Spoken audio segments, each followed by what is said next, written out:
की मूल होण्यासाठी मग नवऱ्याची गरज नाहीये तुम्हाला. तुम्ही नवसच बोलला असता मग तुम्हाला मुलं झाली असती. म्हणजे 350 वर्षापूर्वी संत तुकाराम महाराज सांगतात, "नवसी सायासी कन्या पुत्र होती, तो का करणे लागे पती." पण काही बाबा-बुवा चमत्कार दावा करतात, की मी ह्या बाईच्या पोटामध्ये मुलगी आहे आणि तिथं मी मुलगा तयार करतो. अशा पद्धतीनेही दावे करणारे बाबा असतात. आज आपण 21व्या शतकामध्ये आहोत. तर 21व्या शतकामध्येही अजूनही मुलगाच हवा, वंशाला दिवाच हवा.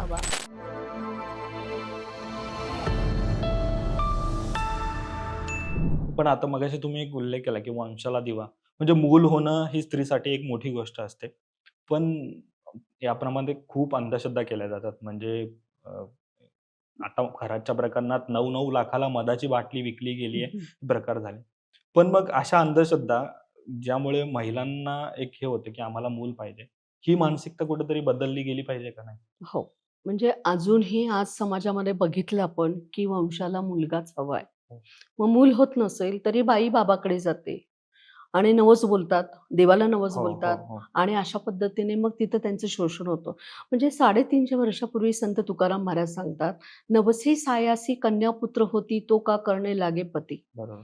मग तुम्ही नवस बोलता अशा पद्धतीने आणि मुलगा व्हावा, मूल व्हावं यासाठी ज्या पद्धतीने तुम्ही स्वतःच्या शरीराची अवहेलना करता, डॉक्टरांच्याकडे जाणं गरजेचं आहे, तर डॉक्टरांच्याकडे न जाता ह्या हं, अशा पद्धतीने स्वतःचं शोषण करून घेतात. हं.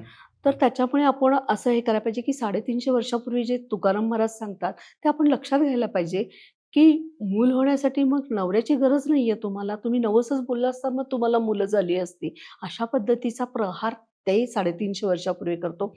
आज आपण 21व्या शतकामध्ये शतकात आहे. आहोत. हं, तर 21व्या शतकामध्येही अजूनही मुलगाच हवा, वंशाला दिवाच हवा.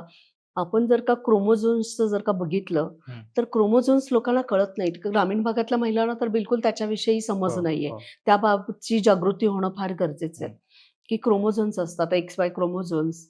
X एकत्र आले तर मुलगी होते आणि मुलगा XY क्रोमोझोम्स आले की मुलगा मुलगा होतो. होतो. पण ते कधी म्हणजे की ते मूल आणि मुलगा ठरलेलं असतं आधी काय हं. हे होतं.